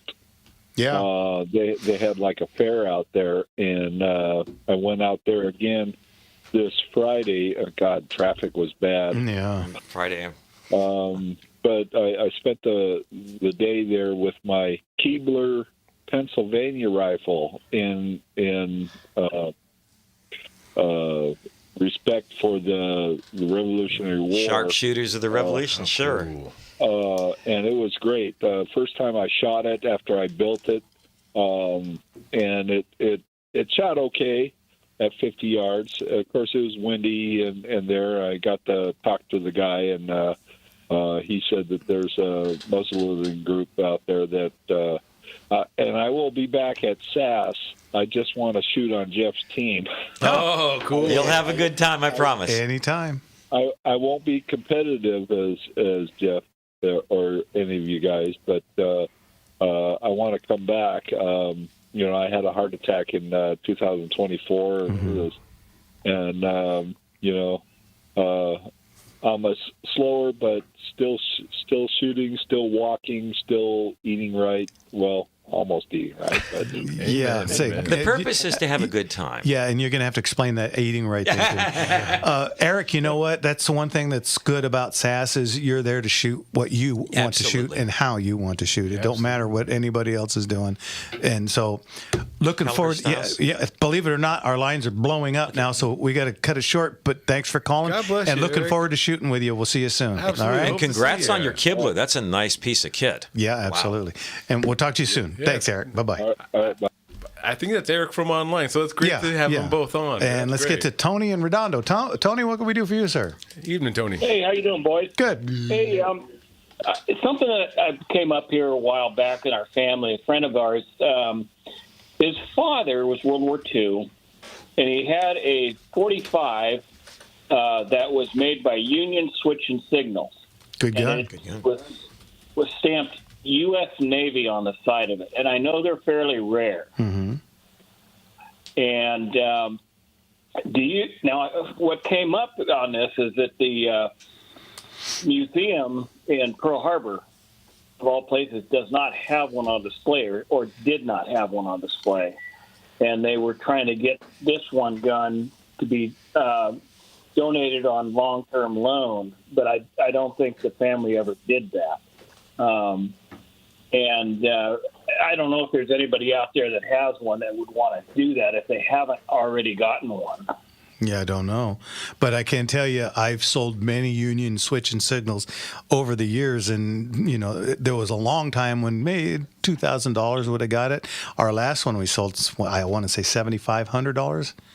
So there's some value there. Yeah, they've gone up considerable in price. So they're definitely, if they decide to sell it, bring it in because we will get killer dough for it. I think it wouldn't hurt if you had that thing on loan at the museum. That would certainly not hurt its provenance either. That would add to the value. Very true. Right. So. And then my grandfather, who was World War I, he's, of course, passed away. We have his service night, 1911. And it's got a serial number of below, or just above 19,000. Wow. Well, I don't know what the significance of that would be. that would, again, do very well. I'd have to see it to see, you know, condition and to see that, you know, if anything's been changed on it, you know, because a lot of times over the years, safeties get changed, triggers, barrels, very common to get changed. So I'd have to see it before I could tell you, but a good 5-digit number could get... That's some value there. Well into the 5 digits. So, yeah. Okay, so yeah, bring them on down to the orange shop, and I'm happy to take a look at them for you. All right. Yeah, well, that one gun is in Sacramento now, so I have to borrow it back from my brother. Gotcha. Any event, but appreciate the outreach you guys do on your show, and thanks for being available to people. Thank you, sir. Appreciate the kind words, and give us a call or come on by. I'd like to see the other one too. All right. Stuff. Take care now. Okay. God bless. Bye-bye. That's a history of America there. Hey, you know what? Here's somebody we haven't heard from in a bit. How about our old friend Leon the Motorman? Hey, how are you, Leon? Evening, Leon. I'm doing great. Good evening, guys. I tell you, I have learned so much tonight listening to you guys' show. You guys know so much about firearms and things of this nature, but it was just a couple of things that woke me up. And I just says, I don't know. I got to talk to Jeff and Mark and Jimmy. You mentioned Marlin. Marlin was a junky car. I mean, now come on. I mean, I was just trying to be. And then you mentioned 44. They didn't make a 44 Ford. So I'm trying to listen to the show. I understood everything you're talking about because I like firearms. I have 22s and the barrel's this long and that long and all that stuff. And I could shoot 10 cans. But when you start talking about 44, not knowing what's going on, I had to call in. Leon, you make the best connections. Well, you know what? Real quick, Leon, while I got you. Okay, so my Helms truck, 1960. It's a Chevy GMC Apache. Okay. Where in the world? There it is on the screen. Where in the world? I need a new gas tank for it. Wow. And apparently this 1960, it's a kind of a hybrid GMC / Chevy, so nobody has parts for this thing. Ooh. And the you gas can have that made. That can be made very easily for that car. I see a picture of that on the screen. Okay. And that's good. But, I mean, how big a tank do you want on it? Well, it's not that. Here's what happened. When I first got it, the tank was really nasty.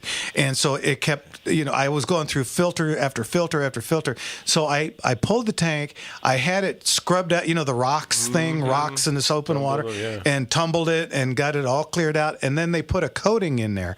Well, the new gas has eaten that coating. Oh, yeah. So my brand new Edelbrock carburetor, I pulled it off today and I opened it up and it looks like it's got tar in it. And I know this is the stuff. Coating. Yeah, it's the coating coming out. And it got past. Coming from the tank. Yeah. And so I got to get a new tank. And I don't want to put a fuel cell. I'd like to have a real tank in there. I looked for about 4 hours today. I looked all over eBay. I looked on every parts place I could find. And they got tons of gas tanks, but they don't have anything for this one. For the one. And it's an oddball shaped. It goes around the spare tire, so it's that half donut kind of looking thing. And, it's a real odd shape, and I couldn't find one anywhere. Somebody's got to have a template for that, though.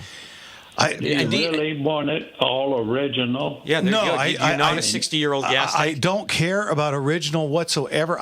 But I don't know that I'm going to be able to just get, where do I put a fuel cell on this thing? The whole back is, it's a sedan delivery. Fuel cell, but you can replace a tank with that. From that vehicle, I think you're not going to be driving it to New York and all that. So you don't need that huge a tank.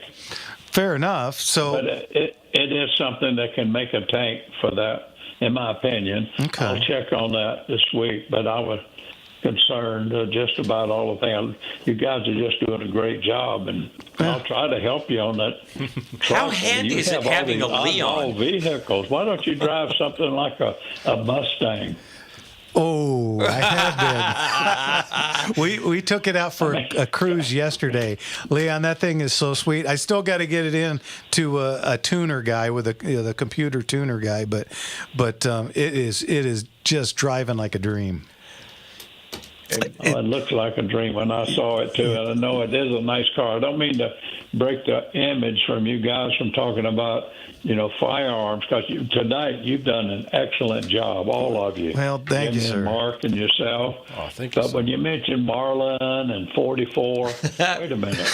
Your love for the AMC Marlin, I'm sure. Yeah. What was that in production for? 2 years? Too many, I think. Yeah, I don't even know. It wasn't a real nice car, but I mean, it wasn't compared. It doesn't qualify for your show. Put it that way. Well, what cracks me up? It takes got a top-notch show, and that's not a top-notch car. Oh, well played. It takes three of us to do the job that you did by yourself. Yeah, very true. Honestly. Well, I'm working on it now. I'm doing, some car shows around and trying to get some in the area here. And so I miss it. I miss the L.A. area. And so it's just, it's okay. I'm coming along fine. Missing you guys. We miss you. So I'll be out there to be on the show with you guys when you have the Motor Slinger show. Yeah, baby. With George and I. Yeah, well. But I just had to call in tonight. I apologize. Oh, don't have to apologize. Our honor to have you back on, Leon. We love you. And I just want to wish everybody basically a happy New Year, happy 4th, and happy 250 year. I mean, we're all very fortunate to have lived to go through this, and thank God for the United States of America. You bet. Amen. You bet. All right, Leon, we're coming up on the hard break. Thanks for calling in. I love you guys. You love too. all my listeners. God bless you all. Thank you, sir. And I'll call you this week, and we'll try and set up a Motor Slinger show. Yeah, I love you, Leon. Great. Look forward to it. Okay, talk to you soon. Bye-bye. Thanks, Leon. All right. Oh. When a call is over, it's over, baby. That's it. Apparently. All right, guys. It's always so fun when Leon calls. All right, when we get back, we got more phone calls. We got Howard. We'll get to you, and now George the Airplane Man is calling in. So we'll get to you. You're listening to Gunslingers right here on the Gunslinger Syndicated Radio Network. And let's listen to some Donovan on the way out of here.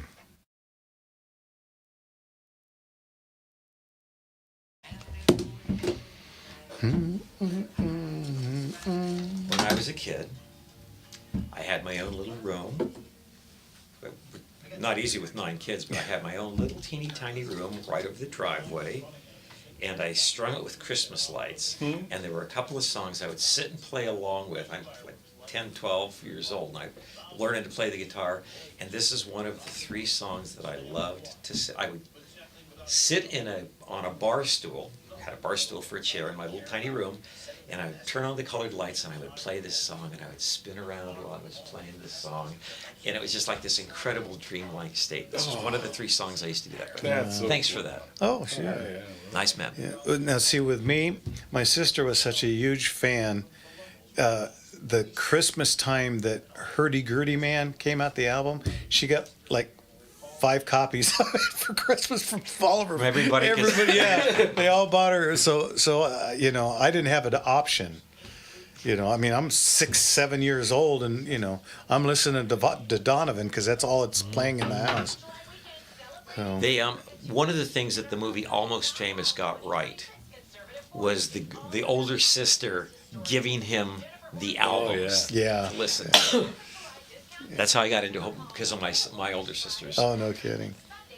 Well, and also the Wonder Years. Oh, yeah. It's a very touching scene when that song's playing. It's when the daughter runs away and they get her back. Mm-hmm. I remember one of the last ones where there was always a line that, like, the porch light will always be on when you come back, and I was like, that always stuck with me just thinking about that. Oh, Long May You Run by Neil Young was used in the original run when Dad has to sell the old car. And it's such a touching moment because nobody gets it. They just think he's being a cheap jerk because he's trying to fix this whole car. They don't understand that. That's what they grew up in. Yeah. They grew a family in and all that. Yeah. No, yeah. They, like, again, we say it all the time. They just don't make shows like they used to. The Wonder Years was on so many marks about growing up in your childhood and through generationally. Like, that wasn't seriously my generation, but growing up with it and how it still stuck with me and the things that happened in my life. Kevin would have been a senior as I was a freshman. So I can really relate to a lot of the stuff that happened on that show. One of my songs is I Ain't Ever Gonna Sell This Car. And it's the story about how a father raised his family with that car. Yeah. And the kids don't understand why he won't get rid of it. Oh, that's the episode. Yeah. Yeah. All right. N-Base wants me to ask George. Oh, shit. I mean, shucks. If you like to fly tail draggers. Tail draggers, ooh. Tail draggers? Tail dragger airplanes, because the propeller propeller swath was so big that tricycle landing gear was actually a little bit of a chore. So the tail draggers were partly to make sure that the propellers could clear the ground. Oh, sheesh. George will be able to give a far more informed observation of that. But yeah, it was very unusual if you think about even World War II fighters, very unusual for the so-called tricycle landing gear. Yeah.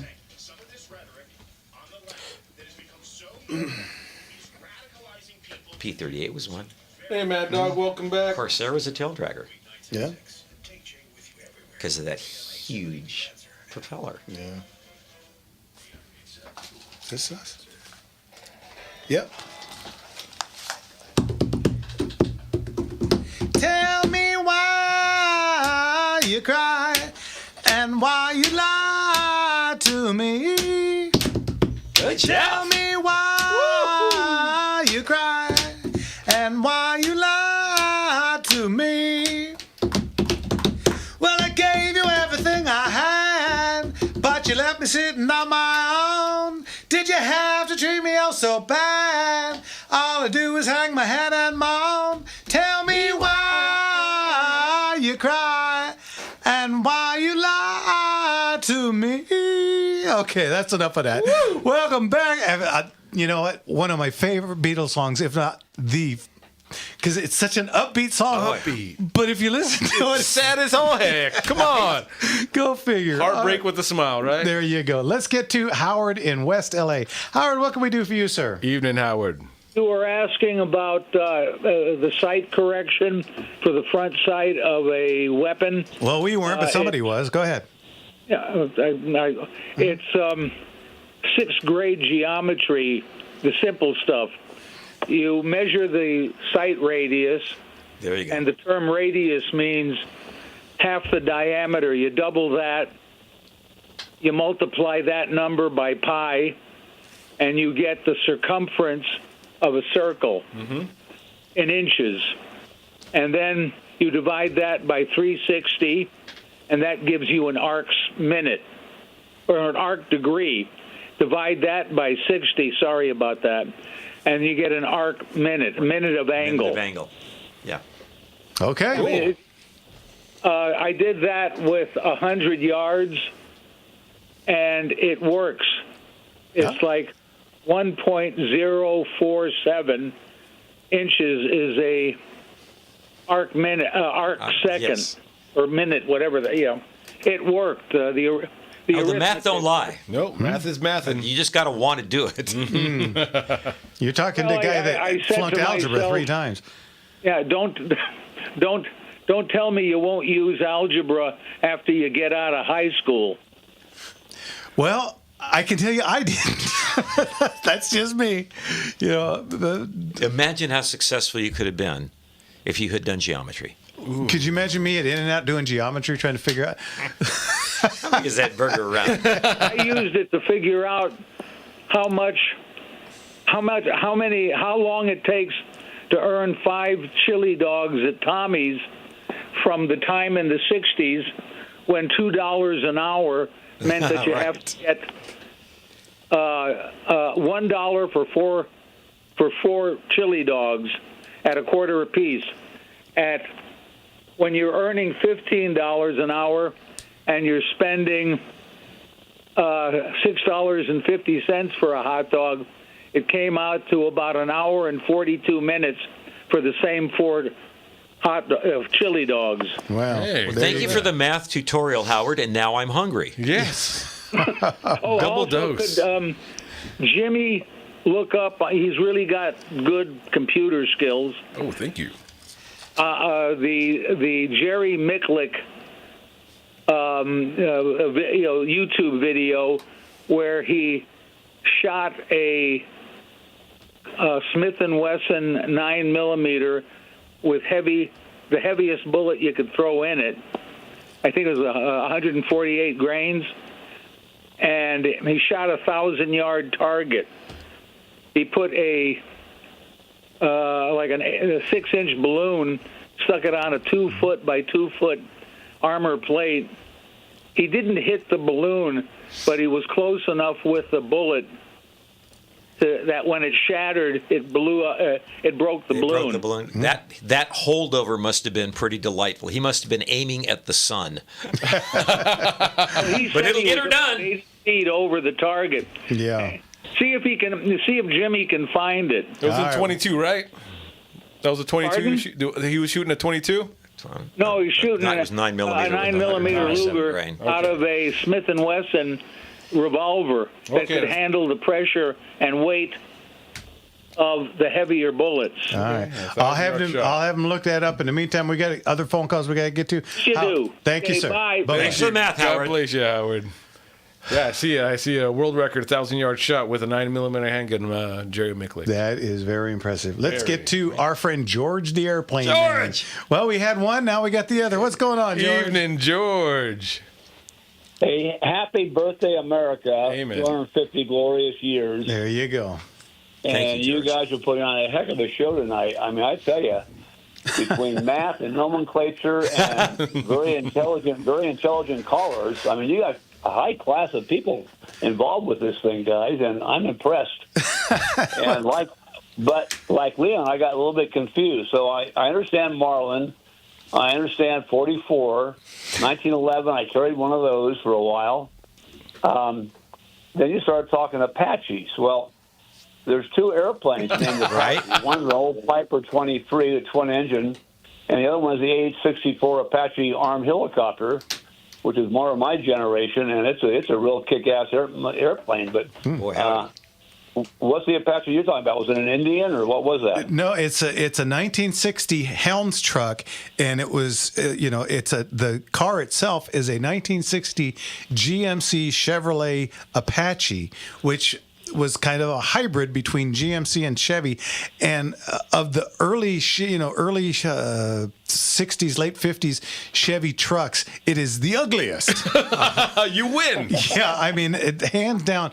There it is on the screen again. But they've got these big, huge turn signals in the hood, and it's a funky car, but it was a real Helms truck. One of my customers for many, many years used to bring it in, and I always told him, if where did you get it? And he told me he bought it at the 1969 Helms going out of business sale, and I told him, if you ever get rid of it, you bring it here. And he finally decided to sell it, and he brought it in. Hey. And I tell you, of all the cars I got, the Mustang, the 63 Vet, all my American Graffiti cars, all that stuff, that car gets more attention than all of them just about put together. Oh, yeah. When I drive that car, people go absolutely ape for it, because I get people on the freeway filming me, waving and honking. And it's so much so, I had a friend of mine who's a sign painter paint on the back doors, yep, it's really a Helms truck. Yeah, baby. Because people just go haywire for this crazy old. Everybody wants you to open those doors and pull out those sliding shelves and smell. Baked bread. That's it. If you could bottle that smell, you'd be a billionaire. Oh my goodness. Yeah, George, you had a question from online, if that's okay. Oh, well, I know the answer to this already. Sure. Hey, do you like to fly tail draggers or not? Oh yeah, that's why I flew in Vietnam. Hey, look at there. A Cessna Bird Dog. Yeah. See, look at that, Mark. See, got you online. We asked the man the question. There you go. Cool. Hey, listen, I got two questions. Number one, don't forget the A36, which was also the dive bomber version of the Mustang, which was also known as the Apache. But good call, Mark. You're right. You're too smart for this show. I resemble that remark. I am such an av geek. We'll get going at it sometime. But we have a comment online about the Corsair having the gull wing, the dihedral wings, to accommodate the propeller. The breadth of the propeller, and I have an understanding that may not be entirely true. Can you comment on that? No, that is true. The diameter of that propeller was something like 12 feet or something. Right. And so they had to, or maybe more. And they had to, if they used just the straight wing, the landing gear would be so long they couldn't retract it. Wow. So to compensate to have a shorter landing gear length, they had to bend the wing down and then put a shorter landing gear there at the junction of where the wing bends back up. So that's a true story. That's exactly what happened. The more you know. There you go. Thank you. We knew you'd know. Very cool. You got the right source. Hey, guys, have a great show. You're doing wonderful. We'll get together one of these Sundays, and we'll have a joint session. Yes, please. Can't wait. I'm looking forward to it. George, thanks. We'll talk to you soon. God bless you, George. You bet. Take care. God bless, guys. Bye-bye. How cool. There's a man who did, when a guy who did his service to his country says, "Happy birthday, America," I don't know, that just feels Did you special. guys, now, Jimmy, you weren't there, but you and I are old enough to remember the bicentennial. Absolutely. There was a lot more fanfare for that. One more time. You noticed that too. Mm-hmm. Good Morning America was doing, you too, Kevin? Good Morning America was doing all kinds of stuff. Like a really big, exciting thing. 1976 was huge. The Beach Boys were everywhere playing and singing, and they were on all Tall ship festivals. It was a big, big deal. This one's like, don't do fireworks. You might start a fire. You know who's been really enjoying our 4th of July? All the foreigners that's come over for the Yes. soccer. Yes. They've been celebrating, understanding what it looks like and what it feels like, and so I think a lot of that energy may have been shared between them. So, but yeah, everyone like it felt like the streets were quiet. Well, the skies weren't, but like generally we'd have like families out there celebrating. I didn't see much of that, but I did see a lot of places get packed up. So Yeah. You know, I live in Norco, and of course it's Horsetown, USA, and so fireworks aren't necessarily a good thing there. But over the years, I mean, I've been there 20 years, I have heard like cannons going off repeated and over and over. And last night, I heard some fireworks. Yeah. I live in San Bernardino, so it was Vietnam out there. Oh, so see, it was all over. That's normally what Norco is like, and last night it really wasn't. It wasn't all that much. I was kind of surprised. Oh, there's the music. That means we got to go to break. When we get back, our friend Brent from LA, and it's our last segment. So give us a call. What? 866-870-5752. One last time. That's 866-870-5752. Everybody just dig this song. Yeah, come on.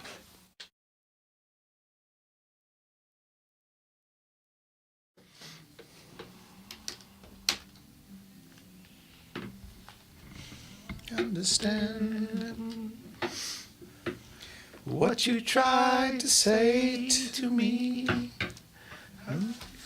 If I had to pick a best song ever written that combined art, music, and emotion and performance, I think that might be it. It's right up there, yeah. Perhaps you'll listen now. That's a great song. Gosh darn. It matched that AI. Yeah. Oh. Gosh darn, that's... How he comes out of that out of the G chord like that, that's just killer. And very, very simple to play, believe it or not. Which is part of the genius of it, I think. Yeah. Got it. And then his performance. Yeah. Well, it sounded to me like he was believing what he was saying, and that often so makes the vocal. Oh, man. Yeah, I could not agree more. Fully invested in what you're actually saying. That's why Janis Joplin was so great. Do scoop. You know what I got. That's A to Z right there. Yep. Well, I'm not bragging, babe, so don't put me down. But I got the fastest set of wheels in town. If someone come up to me, he don't even try. Cause if he had a set of wings, man, I know she would fly. She's my little do scoop. You don't know what I got. Jimmy's trying. As Jeff and I dive for the alto notes. Someone's got to bring a little levity. I'm in a submarine. I'm diving solo. All right. Well, welcome back to the last segment, guys, of Gunslingers Radio On. The Gunslinger Syndicated Radio Network. At least for this week. We'll be back next week. But let's get to our friend. I'm sure he's going to have a few things to say. Our good friend Brent in L.A. What's going on, Brent? Shalom, Brent. Shalom, you MAGA Yankee Doodle Dandy Gunslingers. Hey now, God bless America.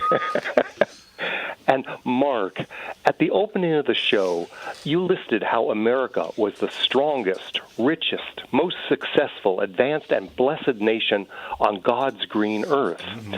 But you failed to mention how the women of USA are still the hottest, most gorgeous, smartest, sexiest, and most spiritual women in the universe.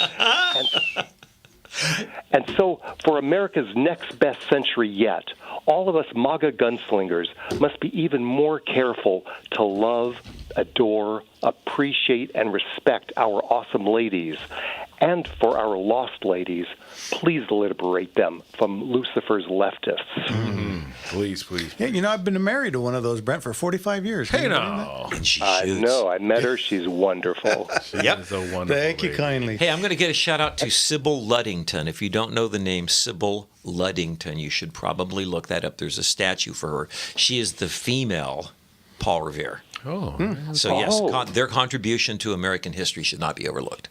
Oh, very cool. Oh, yeah. I mean, definitely. We could just list and list. But also, concerning our super stupid Supreme Court injustice, Robert. Oh, man. By not acknowledging But I was thinking, by not acknowledging the suicidality and absurdity of birth-wrong citizenship, he is now the single worst judicial traitor to destroy America since the satanic decisions of Roe versus Wade and the Dred Scott decision. Mm-hmm. Yeah, I have to agree. That was really, really bad deal. Unbelievable. It was shocking. On a lighter note, Brent, I got another movie for you to watch. Hopefully, you haven't seen it yet. It was on today, and it is. I had forgotten, because John Wayne is so much. He's known for westerns, but he's got. It's not really a contemporary because it's early 1900s movie called The Wings of Eagles. Oh, on the Wings of Eagles. Go watch it. I saw it today. I've seen it 100 times, but I got to see it again today. It is such a great movie. Yeah. Beautiful. Wings of Eagles. Wings of Eagles. Him, Maureen O'Hara. Yeah. Love her. Oh, yeah. And she plays, of course, his wife. And it is just a fantastic movie. It's based on the life of a real man called Spigweed. Yeah, Spigweed, and it's a great movie. He was a big guy in the Navy. Then he became a writer. He was paralyzed from the neck down. Worked his way back to be able to walk with canes. And it's a great story. And about a real interesting man. And it's very cool because they kind of do a spoof on John Ford, who was, I believe, the director of the movie.